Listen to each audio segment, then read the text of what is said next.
selamat pagi anak-anak, selamat pagi mama papa yang ada di rumah. Apa kabar hari ini? Semoga hari ini kita semua selalu dalam keadaan sehat dan tetap semangat ya anak-anak. Nah anak-anak, hari ini kita jumpa lagi dengan Ibu Maria. Tentunya kita akan belajar dan membahas tema yang baru, yaitu tentang tema air, udara, dan api. Nah anak-anak, mari kita tonton, mari kita simak selengkapnya video pembelajaran berikut ini. Nah anak-anak, kita sudah memasuki minggu yang ke-7. Tentunya kita akan belajar dengan tema yang baru, yaitu tentang air, udara, dan api. Di minggu ke-7 ini kita akan membahas subtema air. Nah anak-anak, ada yang tahu apa itu air? Tentunya kita semua pada setiap harinya memerlukan air anak-anak. Nah air adalah cairan yang bersifat tidak berwarna, tidak berasa, dan tidak berbau. Air ini sangat penting bagi kehidupan manusia, hewan, tumbuhan, atau tanaman. Nah, adapun topik-topik yang akan dibahas pada subtema air yaitu 1. Manfaat air, 2. Sumber air, yang ketiga bahaya air, yang keempat sifat air, dan yang kelima bentuk-bentuk air. Anak-anak, mari kita bahas topik yang pertama, yaitu tentang manfaat air. Nah, apa saja manfaat atau guna air anak-anak? Ayo kita lihat gambar-gambar berikut ini. Tanpa air, makhluk hidup sulit untuk hidup. Air adalah kebutuhan utama manusia dan makhluk hidup lainnya di bumi. Nah, apa saja manfaat air bagi manusia? Nah, contohnya seperti untuk mencuci pakaian, handuk, dan yang lainnya. Kemudian untuk minum. Tentunya setiap hari kita perlu minum agar badan kita tetap sehat, segar, dan tidak kekurangan cairan atau dehidrasi. Kemudian kita juga perlu mandi. Setiap hari kita setidaknya mandi 2 kali, pagi dan sore hari, agar badan kita tetap sehat, bersih, dan tidak berbau. Lalu gunanya air juga untuk memasak. Memasak apa saja anak-anak? Bisa memasak nasi, lauk, sayur, dan yang lainnya. Ayo anak-anak, kita lihat gambar selanjutnya. Nah, yang ini guna air untuk hewan atau ternak. Para peternak membutuhkan air untuk memelihara ternak mereka. Setiap hari, para peternak memberi minum dan memandikan ternaknya menggunakan air. Tanpa minum, hewan ternak bisa mati kehausan. Tanpa mandi, hewan ternak dapat terserang penyakit, kotor, dan berbau. Ayo anak-anak, kita lihat gambar selanjutnya. Nah, yang ini adalah manfaat air untuk tumbuhan. Jika anak-anak menanam tanaman di rumah, anak-anak jangan lupa untuk menyiramnya agar tanaman kita tetap tumbuh subur. Kemudian air juga digunakan untuk mengairi sawah agar tanaman padi Pak Petani bisa tumbuh dengan subur. Nah, kemudian manfaat air untuk para pekerja bangunan.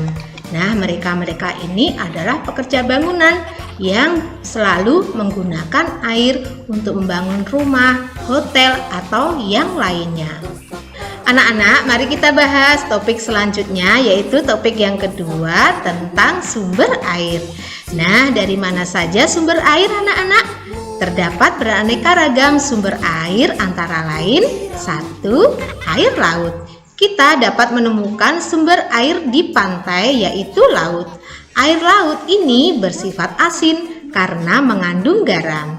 Jadi air laut tidak bisa diminum, tetapi air laut dapat digunakan untuk mandi atau berenang ketika kita sedang bermain di pantai. Ayo kita lihat gambar selanjutnya. Nah, yang kedua, air sungai. Sungai bisa disebut dengan kali atau bengawan. Sungai adalah aliran air di permukaan yang besar dan berbentuk memanjang yang mengalir secara terus-menerus. Arah aliran sungai sesuai dengan sifat air, yaitu mulai dari tempat yang tinggi ke tempat yang rendah. Ayo kita lihat gambar selanjutnya anak-anak. Nah, yang ketiga adalah air danau. Danau merupakan perairan yang berbentuk secara alami dan biasanya berada pada dataran tinggi atau pegunungan. Air danau bersifat tawar dan biasanya banyak pengunjung atau wisatawan yang datang untuk melihat keindahan pemandangan danau. Nah, di Bali kita bisa berkunjung ke Bedugul. Di sana ada Danau Beratan dan Danau Tamblingan. Ayo anak-anak kita lihat gambar selanjutnya. Nah, yang keempat adalah air sumur. Anak-anak, siapa yang di rumah masih ada sumur? Atau mungkin di rumah nenek atau di tetangga. Nah, air sumur ini adalah sumber air yang dibuat oleh manusia, digali dengan lubang yang besar dan dalam, kemudian diisi tembok yang biasanya berbentuk bulat.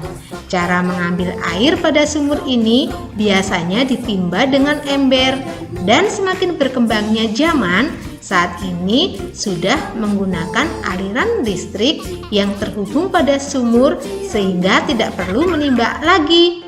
Air sumur sangat bersih dan dapat digunakan untuk keperluan sehari-hari oleh manusia, tumbuhan, maupun hewan. Anak-anak, mari kita bahas topik yang ketiga, yaitu tentang bahaya air. Nah, ternyata air juga ada bahayanya yang dapat merugikan makhluk hidup, manusia, hewan, dan tanaman. Seperti apa ya bahaya air? Contohnya banjir, kekeringan, tsunami, dan tanah longsor. Ayo anak-anak kita lihat gambar-gambar berikut ini. Nah, ini adalah gambar mereka-mereka yang sedang kebanjiran. Nah, tentunya mereka diselamatkan oleh petugas. Petugas ini akan membawa mereka-mereka ke tempat yang lebih aman. Lalu ini adalah sawah yang mengering. Kasihan ya anak-anak ya. Sawah ini kering sekali karena kekurangan air. Jadi tanaman padinya tidak bisa tumbuh dengan subur. Ayo anak-anak kita lihat gambar selanjutnya. Nah, yang ini adalah orang-orang yang kekurangan air. Tentunya Bapak petugas ini membawakan air yang bersih. Lalu ini adalah gambar tsunami. Wah, kasihan sekali anak-anak. Tsunami ini memporak-porandakan rumah maupun bangunan yang lainnya.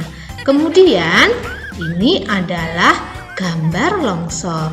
Nah, longsor ini tentunya karena hujan yang berhari-hari, tanah yang sangat gembur, terjadilah longsor seperti ini yang bisa memporak-porandakan rumah, jalan, dan yang lainnya. Anak-anak, mari kita bahas topik yang keempat, yaitu tentang sifat air. Nah, apa saja sifat-sifat dari air anak-anak? Ayo kita lihat gambar-gambar berikut ini. Nah, sifat-sifat air yang pertama adalah mengalir dari tempat tinggi ke tempat yang rendah. Nah, sungai ini mengalir dari pegunungan terus sampai bermuara di laut. Kemudian ini adalah keran. Jika keran ini diputar atau dialirkan, maka airnya akan mengalir dari atas ke bawah. Kemudian yang kedua adalah melarutkan. Apabila air kemudian kita isi atau kita tuang dengan gula atau garam, kemudian diaduk-aduk, maka garam atau gula ini akan larut. Terus yang ketiga adalah meresap. Anak-anak, ayo kita lihat gambar-gambar berikut ini. Nah, ini adalah gelas yang sudah diisi air dan pewarna. Warna apa anak-anak ini? Ya, ini adalah warna biru. Kemudian yang sebelah ini adalah warna kuning. Kemudian diletakkan di sini, dan di sini adalah ini tisu. Ternyata air ini mengalir, meresap ke dalam tisu ini dan mengalir ke gelas yang di tengah ini.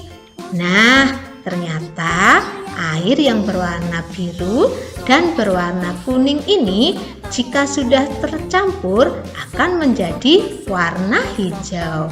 Lalu yang keempat, sifat air adalah menempati ruang. Nah, apabila air dimasukkan ke dalam gelas akan menempati ruang seperti ini. Nah, kemudian jika mangkok diisi dengan air, maka akan menempati seperti ini. Kemudian jika botol dimasukkan air, maka akan menjadi seperti ini. Nah, yang kelima, ternyata sifat air itu bisa berubah dari cair menjadi padat. Contohnya adalah es. Nah, selain berubah menjadi es, air juga bisa berubah menjadi seperti ini jika diberi warna-warna tadi anak-anak. Bisa kuning, bisa biru, bisa merah, bisa hijau, dan yang lainnya. Anak-anak, mari kita bahas topik yang kelima atau topik yang terakhir, yaitu tentang bentuk air. Nah, bagaimana bentuk air anak-anak? Bentuk air itu adalah cair dan menempati ruang. Ayo kita lihat gambar berikut ini. Nah, ini adalah gelas-gelas yang diisi dengan air. Maka air ini akan berbentuk seperti ini. Nah, anak-anak bisa mencobanya di rumah dengan mangkok, botol, gelas yang diisi dengan air, maka air juga akan menempati ruang. Nah, anak-anak, demikianlah pembahasan kita tentang tema air, udara, dan api dengan subtema air beserta topik-topiknya. Sekian dan terima kasih. Nah, anak-anak, bagaimana? Sudah disimak video pembelajaran dari Ibu Maria? Apakah anak-anak sudah mengerti? Apabila anak-anak belum mengerti, anak-anak bisa putar kembali video pembelajaran dari Ibu Maria. Nah, pesan dari Ibu Maria, gunakanlah air secukupnya dan sebaik-baiknya. Pesan dari Ibu Maria lagi, jika anak-anak keluar rumah, tetap patuhi aturan protokol kesehatan.